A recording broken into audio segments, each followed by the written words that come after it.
Imagine waking up every single morning for 4,380 days, hoping that today would be different, but realizing it is exactly the same. That was her reality. For 12 years, she had been bleeding. 12 years of weakness that seeped into her bones. 12 years of a secret shame that kept her hidden in the shadows. Have you ever felt like you were completely out of options? Like you were fighting a battle that no one else could see? She spent everything she had on doctors, every single coin. She sold her jewelry, her furniture, perhaps even her home. She listened to every cure, drank every bitter medicine, and followed every strange instruction. But instead of getting better, she only grew worse. She was broke, she was exhausted, and worst of all, she was alone.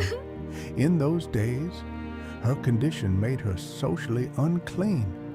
She couldn't hug her family. She couldn't sit in a comfortable chair without worrying about ruining it. If she touched someone, they became unclean too. So she learned to make herself small. She learned to be invisible. But here's the thing about desperation. When you have nothing left to lose, you lose your fear. Rumors began to float through the town. Rumors about a man named Jesus. They said he didn't just heal the sick, he raised the dead. They said demons fled at his voice. A tiny spark lit up in the dark room of her heart. She didn't have an invitation. She didn't have permission. But she had a thought that changed history. She said to herself, if I can just touch his clothes, I will be healed. Not a conversation, not a formal request, just a touch. That morning, the sun was hot and the streets were suffocating. The crowd was a moving wall of bodies. Everyone wanted to see him. For a woman in her condition, being in that crowd wasn't just difficult, it was illegal, it was dangerous. If they knew who she was, they would have stoned her. But she pulled her scarf over her face and stepped into the chaos. Can you imagine the struggle?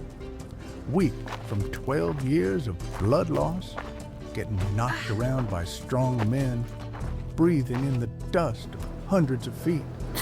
She was on the ground, crawling, looking at sandals and dirt. Every step was a risk. Every moment was a gamble. But she kept saying it, if I can just touch him, if I can just touch him. She saw it, the blue tassel of his prayer shawl dragging in the dust. She reached out, a trembling, pale hand. She brushed her fingers against the fabric, and in a nanosecond, the universe shifted. It wasn't just a touch, it was a connection of faith. Instantly, the bleeding stopped. The pain that had been her roommate for a decade vanished. Strength rushed into her legs. She took a deep breath, and it didn't hurt. She was free. She started to pull back, tears in her eyes, ready to disappear into the crowd. But Jesus stopped walking. The whole parade stopped. He turned around and asked a question that made no sense. Who touched me? His disciples laughed. They said, Master, look at this crowd. Everyone is touching you. But Jesus knew the difference.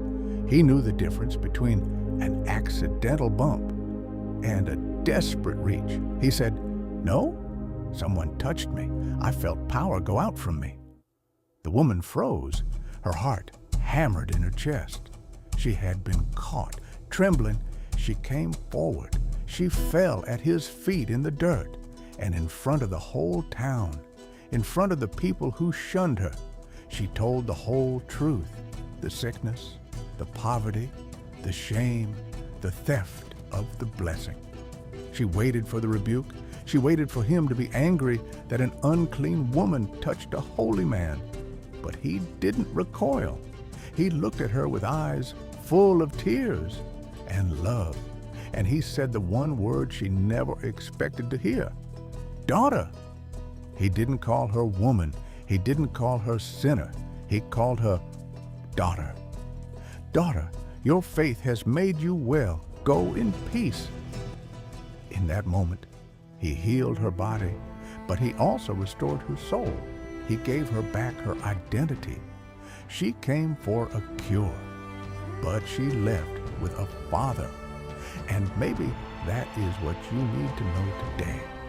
You don't have to be strong to come to God. You don't have to have it all together. You can come crawling. You can come afraid. You can come with nothing but a tiny grain of faith, because one touch from Jesus is worth more than 12 years of struggle.